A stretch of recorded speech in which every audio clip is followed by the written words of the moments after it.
Hello friends, आजच्या भागामध्ये आपण फिनान्शियल इन्स्ट्रुमेंट्स या अनुषंगाने बोलणार आहोत. फिनान्शियल इन्स्ट्रुमेंट पाहण्यापूर्वी आपण फिनान्शियल मार्केट याविषयी थोडक्यात बोलूया. आता फिनान्शियल मार्केट म्हणजे वित्तीय बाजारपेठा. आता वित्तीय बाजारपेठा किंवा वित्तीय बाजार म्हणजे ज्या ठिकाणी स्थिर भांडवल आणि खेळते भांडवल ज्या बाजारात उपलब्ध होते त्यास आपण व्यापक अर्थाने वित्तीय बाजार असे म्हणतो. ह्या वित्तीय बाजाराचे 3 प्रकार पडतात. एक नाणे बाजार, दुसरा भांडवल बाजार आणि तिसरा विदेशी चलन विनिमय बाजार. आता ह्या नाणे बाजार, भांडवल बाजार यामध्ये जी वित्तीय साधने वापरली जातात किंवा वित्तीय दस्तावेज वापरले जातात ह्या अनुषंगाने आपण बोलण्याचा प्रयत्न या भागामध्ये करणार आहोत. आता याच्यामध्ये पण अल्पकाळ आणि दीर्घकाळ असे भाग पडतात. अल्पकाळामध्ये ज्यावेळेस आपण वित्तीय दस्तावेज किंवा वित्तीय साधने पाहतो ही नाणे बाजारामध्ये असतात आणि ज्यावेळेस आपण लॉंग टर्मच्या बाबतीमध्ये विचार करतो त्यावेळेस आपण ते भांडवल बाजारामध्ये वित्तीय साधने वापरत असतो. आता ह्या फिनान्शियल इन्स्ट्रुमेंटमध्ये आपण शॉर्ट टर्मच्या बाबतीमध्ये विचार करत असताना 8 फिनान्शियल इन्स्ट्रुमेंट हे पाहणार आहोत. सुरुवातीला आपण वित्तीय दस्तावेज म्हणजे काय हे पाहण्याचा प्रयत्न करूया. वित्तीय दस्तावेज किंवा साधने म्हणजे असे दस्तावेज की ज्यांना आर्थिक व्यवहारात वापरण्यासाठी रिझर्व्ह बँकेची मान्यता प्राप्त आहे आणि ज्याचा वापर बाजारपेठेत पैसे उभारण्यासाठी किंवा पैसे भागवण्यासाठी केला जातो. आता यामध्ये महत्वाची गोष्ट लक्षात ठेवण्याची आहे की वित्तीय दस्तावेज जे आहेत याला बाजारपेठेमध्ये किंवा आर्थिक व्यवहारामध्ये वापरण्यासाठी रिझर्व्ह बँकेची मान्यता असते. म्हणजे कॉल मनी असेल, ट्रेझरी बिल असेल, त्याचप्रमाणे सीडी असेल, सर्टिफिकेट ऑफ डिपॉझिट असेल, ही जी काही वेगवेगळी साधनं आहेत हे साधनं वापरण्यासाठी रिझर्व्ह बँकेची मान्यता असते आणि याचा वापर करून अल्पकाळासाठी बाजारपेठेतून पैसे उभारण्यासाठी केला जातो किंवा जो पैसे आहेत ते पैसे भागवण्यासाठी या वित्तीय साधनाचा वापर केला जात असतो. आता काही वित्तीय साधनं आहेत त्याचे वेगवेगळे प्रकार आहेत ते आपण पाहण्याचा प्रयत्न करूया. त्यामधलं पहिलं वित्तीय साधन आहे ते म्हणजे मागणी पैसा, त्याला आपण कॉल मनी असं म्हणतो. आता मागणी पैसा म्हणजे काय तर एका दिवसाच्या मुदतीसाठी कर्ज उभारणी करणे किंवा कर्ज देण्यासाठी ज्याचा वापर केला जातो त्यास मागणी पैसा असे म्हणत असतात. आता या साधनाचा वापर करून पैसे उभारणे किंवा पैसे भागवणे यासाठी केला जात असतो आणि हे जे काही साधन आहे ह्या साधनावरती व्याजदर निश्चिती ही रिझर्व्ह बँकेकडून केली जात असते. म्हणजे किती प्रमाणामध्ये ह्या पैशासाठी मागणी आहे आणि किती प्रमाणामध्ये पैसा पुरवठा होतोय याच्या आधारावरती रिझर्व्ह बँकेकडून व्याजदर हे निश्चित केलं जात असतं. आता याच्यामध्ये सहभागी होणारे घटक ऋणको आणि धनको असतात. आता ऋणको कोण तर ऋणको म्हणजे याच्यामध्ये वर्गीकृत बँका आहेत. म्हणजे ज्या बँका खाजगी बँका असतील, पब्लिक सेक्टरमधील बँका असतील, विदेशी बँका असतील किंवा मोठ्या सहकारी बँका असेल ह्या सर्वांचा समावेश हा ऋणको मध्ये होत असतो. ऋणको म्हणजे ज्याला पैशाची आवश्यकता आहे असा. धनको म्हणजे ज्याच्याकडे पैसा आहे. आता याच्यामध्ये ज्या ऋणकोकडून पैशाची मागणी केली जाते त्यांना पैशाचा पुरवठा करण्याचं काम हे धनकोकडून केलं जातं. तर धनकोमध्ये कोण कोण समावेश होतो तर धनकोमध्ये बँका, आयुर्विमा महामंडळ, सर्वसाधारण विमा महामंडळ असेल, मोठे म्युच्युअल फंड्स असतील किंवा मोठ्या कंपन्या असेल याचा समावेश ह्या धनकोमध्ये होत असतो. आता ह्या पैसा कॉल मनी ह्याचा जो कालावधी आहे तो कालावधी जास्तीत जास्त 1 दिवसाचा असतो आणि 1 दिवसाच्या पैशाची मागणी पूर्ण करण्याचं काम ह्या बाजारपेठेमध्ये चालत असतं किंवा ह्या 1 दिवसासाठी जी पैशाची गरज आहे ही पैशाची गरज पूर्ण करण्याचं काम ह्या मागणी पैशाच्या द्वारे केलं जात असतं. दुसरा प्रकार येतोय कोषागार हुंड्या, त्याला आपण ट्रेझरी बिल असं म्हणतो. तर ट्रेझरी बिल हा अल्प मुदतीच्या कर्ज व्यवहाराचा एक दस्तऐवज आहे. आता या कोषागार हुंड्याची आपण व्याख्या करायची म्हटलं तर केंद्र सरकारला नेहमीच्या पद्धतीने निधींची वसुली म्हणजे रेव्हेन्यू राजस्व पुरेशा प्रमाणामध्ये न करता आल्यास भागवाव्या लागणाऱ्या रकमांच्या बाबतीत जी तूट जाणवते ती भरून काढण्यासाठी रिझर्व्ह बँक केंद्र सरकारच्या वतीने लेखी वचन देते, त्यास कोषागार हुंडे असे म्हणतात. आता आपण ही जी व्याख्या आहे ती व्याख्या व्यवस्थितपणे समजून घेण्याचा प्रयत्न करूया. आता केंद्र सरकारला नेहमीच्या पद्धतीने निधीची वसुली म्हणजे राजस्व रेव्हेन्यू कलेक्शन. आता सरकार हे रेव्हेन्यू कलेक्शन करत असतं आणि सरकारला मिळणारा राजस्व हा सरकारला कर आणि करेत्तर उत्पन्नातून मिळत असतो. आणि सरकार हे जे कर आणि करेतून मिळणारं उत्पन्न आहे ते उत्पन्न खर्च करण्यासाठी वापरतं, त्यालाच आपण पब्लिक एक्सपेंडिचर असं म्हणत असतो. आता ज्यावेळेस पब्लिक एक्सपेंडिचर आणि रेव्हेन्यू याच्यामध्ये जे तूट निर्माण होते, ही तूट भरून काढण्यासाठी सरकारला पैशाची गरज भासत असते. त्यावेळेस सरकार एक लेखी वचन काढतं, काढत असतं. आणि हे जे सरकार लेखी वचन काढतं त्याला आपण कोषागार हुंड्या, याला किंवा आपण ट्रेझरी बिल किंवा टी बिल असं म्हणतो. आणि टी बिल रिझर्व्ह बँकेच्या वतीने विक्रीस काढलं जात असतं. आता हे जे आहे यामुळे सरकारला ते सरकारला अल्पकालीन कर्जाची उभारणी करता येत असते. सुरुवातीच्या काळात 91 दिवसाच्या कोषागार हुंड्या असेल, ट्रेझरी बिल्स असेल, त्या हुंड्या विकल्या जात असायच्या. परंतु नंतर एक निरनिराळ्या मुदतीच्या हुंड्या म्हणजे 1 वर्षाच्या कालावधीपर्यंतच्या हुंड्या विक्री करण्यास रिझर्व्ह बँकेकडून सुरुवात झाली. त्याच्यामध्ये 91 दिवसाच्या कोषागार हुंड्या, 182 दिवसाच्या कोषागार हुंड्या आणि 364 दिवसीय कोषागार हुंड्या ह्या विक्रीस सुरुवात झालेली आहे. या ट्रेझरी बिल्स ज्यावेळेस रिझर्व्ह बँक केंद्र सरकारच्या वतीने विक्रीस काढली जाते. आता याच्यामध्ये गुंतवणूक करणं हे बँका असतील, वित्तीय संस्था असतील, याच्या दृष्टिकोनातून सोयीस्कर असतं आणि सुरक्षित असतं. त्यामुळे ज्यावेळेस या ट्रेझरी बिल्स विक्री काढले जातात त्यावेळेस बऱ्याच बँका याच्यामध्ये गुंतवणूक सुरक्षित असल्यामुळे याच्यामध्ये गुंतवणूक करत असतात. म्हणजे हा एक अल्पकालीन कर्जाचा दस्तऐवज आहे. पुढचा तिसरा मुद्दा आपण पाहूया, व्यापारी बिले हुंड्या, त्याला आपण कमर्शियल बिल्स असं म्हणतो.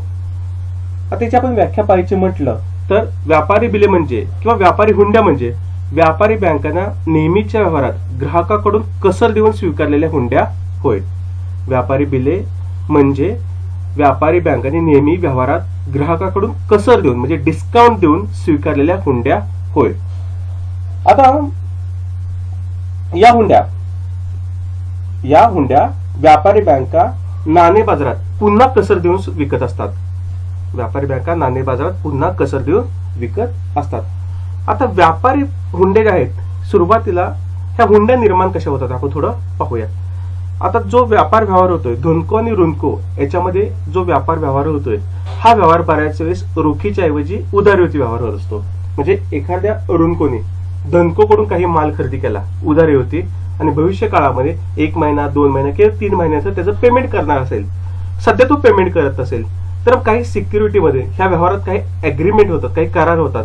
त्यावेळेस धनको हा ऋणको काय करतो, हुंडी काढत असतो आणि ही हुंडी काढत असतो आणि एक पुढील कालावधीमध्ये 1 महिना 2 महिने किंवा 3 महिने ज्या टेन्युअरची त्यांनी हुंडी काढली असेल त्यानंतर ऋणको धनकोला पैसे देत असतो. आता हा जो व्यवहार झालाय ह्या हुंडी इथे तयार झालेली आहे. आता ज्यावेळेस धनकोला पैशाची गरज भासते परंतु हुंडीचा मॅच्युरिटी डेट आलेली नसते. मग त्या धनको काय करतोय, ही हुंडी ऋणकोकडून जाऊन वसूल करण्यापेक्षा तो काय करतो, बँकेकडे जातो आणि बँकेला बेचन करतो. बँक ती हुंडी खरेदी करते आणि हुंडी खरेदी करताना डिस्काउंट रेट देऊन काय करते, हुंडी खरेदी करत असते. अशा बँकाकडे ज्या हुंड्या असतात ह्या हुंड्या व्यापारी बँका काय करतात, त्यांना पैशाची गरज भासली तर व्यापारी बँका ह्या नाणे बाजारात पुन्हा डिस्काउंट रेट देऊन विकत असतात. म्हणजे बघा सुरुवातीचा व्यवहार हा धनको बरोबर झाला होता, धनकोला डिस्काउंट करून देतो कारण त्यावेळेस धनकोला पैशाची गरज होती. तर आता बँकेला पैशाची गरज असल्यामुळे बँक ती जी हुंडी आहे ती हुंडी पुन्हा मनी मार्केटमध्ये नाणे बाजारामध्ये डिस्काउंट रेट देऊन वटवणूक करत असतात आणि त्याद्वारे पैशाची उभारणी करत असतात. आता या हुंड्या व्यापारी बँका ज्यावेळेस नाणे बाजारात डिस्काउंट देऊन विक्रेत्याची विक्री करत असतात त्यावेळेस बँका डेरिव्हेटिव्ह युनियन्स प्रॉमिसरी नोट्स वापरत असतात. त्यावेळेस बँका डेरिव्हेटिव्ह युनियन्स प्रॉमिसरी नोट याचा वापर करत असतात. यावर सर्व हुंड्याची माहिती देऊन बँक आपला एक दाखला देते, एक सर्टिफिकेट देतात किंवा मान्यता देत असते. बँकेला या ठिकाणी हुंडी ट्रान्सफर करण्याची गरज नाही कारण त्या ठिकाणी बँक दाखला देत असते, एक सर्टिफिकेट देत असतं. त्यामुळे बँकेला इथं कुठल्या प्रकारची हुंडीचं हस्तांतर करण्याची गरज लागत नाही. म्हणजे हुंड्या ह्या बँकेकडेच राहत असतात. आणि जो डेरिव्हेटिव्ह युनियन्स प्रॉमिसरी नोट्स आहे यामध्ये सर्व माहिती देऊन बँका त्यांना जो निधी आवश्यक आहे तो निधी उभा करू शकतात किंवा प्राप्त करू शकतात. पुढील चौथं वैशिष्ट्य आहे व्यापारी कागदपत्रे, त्याला आपण कमर्शियल पेपर्स असं म्हणतो. अल्प काळासाठी भांडवल विषय गरज भागवण्यासाठी व्यापारी कागदपत्राचा वापर केला जातो, याला आपण कमर्शियल पेपर असे म्हणत असतो. व्यापारी कागदपत्र म्हणजेच कमर्शियल पेपर हा एक चलनक्षम दस्तऐवज आहे, निगोशिएबल इन्स्ट्रुमेंट आहे ते. आणि हे जे निगोशिएबल इन्स्ट्रुमेंट आहे एक प्रकारचं वचन चिठ्ठी म्हणजे प्रॉमिसरी नोट सारखं कार्य करत जात असतं. सामान्यपणे ज्यावेळेस बाजारपेठेमध्ये व्याजाचे दर कमी असतात, ज्यावेळेस बाजारपेठेमध्ये कर्जावरील व्याजाचे दर कमी असतात, तेव्हा या साधनाचा वापर हा कर्ज घेण्यासाठी केला जात असतो. आता या कमर्शियल पेपरचा वापर कसा होतो जर आपण पाहूया. औद्योगिक किंवा व्यावसायिक कंपन्यांनी निर्गमित केलेल्या ह्या कमर्शियल पेपरसाठी प्रामुख्याने कमर्शियल बँका असेल, व्यापारी बँका, कोऑपरेटिव्ह बँका आणि वित्तीय संस्था ह्या भरणा करतात. म्हणजे व्यापारी पत्राची प्रथम खरेदी ही व्यापारी बँका किंवा वित्तीय संस्था करतात. बँकाच्या तसेच वित्तीय संस्थाच्या दृष्टीने अल्प मुदतीची व आकर्षक व्याजाची गुंतवणूक असे ह्या व्यापार पत्राचे महत्व आहे. बघा, व्यापार बँकाच्या दृष्टिकोनातून बघा, म्हणजे कमर्शियल पेपरचं जे महत्व आहे हे महत्व काय, तर बँका तसेच वित्तीय संस्थांसाठी एक अल्प मुदतीचं एक आकर्षक व्याजाची गुंतवणूक करण्याचं साधन हे कमर्शियल पेपर असतं. त्यामुळे भारतातील व्यापार बँका हे जे कमर्शियल पेपर आहेत ह्यामध्ये गुंतवणूक करणे पसंत करतात. आता व्यापारी पत्राच्या मुदतीपर्यंत वाढ बघण्याची बँकाला आवश्यकता नसते. व्यापारी पत्राच्या मुदतीपर्यंत वाढ पाहण्याची बँकाला आवश्यकता नसते, कारण पृष्ठांकन करून म्हणजे इंडोसमेंट करून किंवा सोडवणुकीद्वारे म्हणजे डिलिव्हरी करून व्यापारी बँका हे पत्रे हस्तांतरित करता येतात. म्हणजे एखाद्या बँकेला रोख पैशाची गरज असल्यास आपल्याकडील व्यापारी पत्रे हे बाजारात विकून आपला पैसा त्वरित त्यांना मोकळा करता येत असतो. पुढचा 5वा मुद्दा आहे ठेव दाखले, सर्टिफिकेट ऑफ डिपॉझिट. व्यापारी बँका अल्पकालीन कर्ज उभारण्यासाठी अगर रोखतेची गरज भागवण्यासाठी या साधनाचा वापर करत असतात. आता हे दाखले ठेव प्राप्त झाल्याचा दाखला तयार करून कसर देऊन हा विकला जात असतो. आता याच्याकडून ती खरेदी ज्या मोठ्या बँका आहेत ह्या मोठ्या बँकाकडून तो विकत घेतला जातो किंवा खरेदी केला जात असतो. तसेच व्यक्ती, मोठ्या कंपन्या, विश्वस्त कंपन्या हे यामध्ये पैसे गुंतवत असतात. पुढील 6वा मुद्दा आहे सहभागित्व दाखले, पार्टिसिपेशन सर्टिफिकेट. सहभागी दाखले यास आपण बँक अंतर्गत सहभागी दाखले असे म्हणतो, म्हणजे आपण इंटर बँक पार्टिसिपेशन सर्टिफिकेट असे त्याला म्हणत असतो. व्यापारी बँका अशा प्रकारचे दाखले देऊन दुसऱ्या व्यापारी बँकेकडून तात्पुरत्या कालावधीसाठी निधी उभा करू शकतात. आता हे जे दाखले आहेत ह्या दाखल्याचा कालावधी किती, तर हा दाखले 90 दिवसाचे ते 180 दिवस मुदतीचे असतात. म्हणजे अल्पकालीन मुदतीचे हे पार्टिसिपेशन सर्टिफिकेट असतात. आता ह्याची गरज का भासते, तर एखादी व्यापारी बँक मोठ्या प्रमाणामध्ये गुंतवणूक करायची असेल, म्हणजे एखाद्या बँकेला मोठ्या प्रमाणामध्ये गुंतवणूक करायची असेल किंवा एखादी बँकेला मोठ्या प्रमाणामध्ये कर्ज द्यायचं असेल आणि या कर्जासाठी काही कंपनी त्यांनी सिलेक्ट केला असेल, म्हणजे एखाद्या कंपनीच्या प्रोजेक्टसाठी एखाद्या बँकेला कर्ज द्यायचं असेल, तर अशा वेळेस त्या बँकेकडे तेवढ्या प्रमाणामध्ये निधी नसेल तर ती बँक एका दुसऱ्या बँकेचे सहाय्य घेते. त्यासाठी या पार्टिसिपेशन सर्टिफिकेट या दाखल्याचा वापर केला जातो. म्हणजे बँक देत असलेले कर्ज ऍडव्हान्सेस आणि त्या कर्जाचा वाटा काही प्रमाणामध्ये दुसऱ्या बँकेकडून उचलला जात असतो.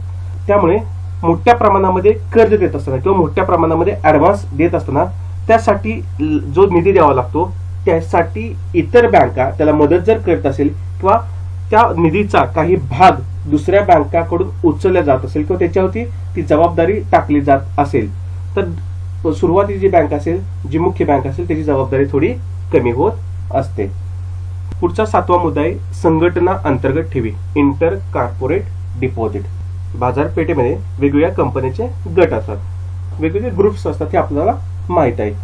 या कंपन्या आपल्या गटातील अन्य कंपन्याला जर वेळ प्रसंगी कर्जाची आवश्यकता भासल्यास किंवा त्या कंपन्या जर अडचणीत आल्या असतील तर अशा वेळेस ज्या कंपनीकडे सरप्लस फंड असेल, ज्या कंपनीकडे सरप्लस फंड असेल, अतिरिक्त निधी असेल, तर अशा वेळेस आर्थिक अडचणीत असलेल्या किंवा ज्या कंपनीला मदत असेल अशांना कर्ज भागवण्यासाठी किंवा मदत करण्याची भूमिका ह्या कंपन्याकडून स्वीकारली जात असते. आता या संघटना अंतर्गत ठेवी म्हणजे इंटर कॉर्पोरेट डिपॉझिट या प्रकारात कंपन्या आपल्याकडील अतिरिक्त निधी किंवा सरप्लस हे दुसऱ्या कंपनीकडे ठेवतात. या कार्यात संघटना ह्या इंटर कॉर्पोरेट सर्टिफिकेट या साधनाचा काय करतात, वापर करतात. आता हे जे व्यवहार होतात हे व्यवहार हे कंपनी लेवलवरती व्यवहार होत असल्यामुळे आज तागायत याचे व्यवहार किती प्रमाणामध्ये चालतात याची माहिती ही रिझर्व्ह बँकेला मिळू शकत नाही. त्यामुळे आरबीआय या साधनाच्या व्यवहारावरती आजपर्यंत नियंत्रण ठेवू शकलेली नाही. पुढे 8वा मुद्दा पाहूया, पुनर्खरेदी पर्याय. त्याला आपण रेपो ट्रान्झॅक्शन असं म्हणत असतो.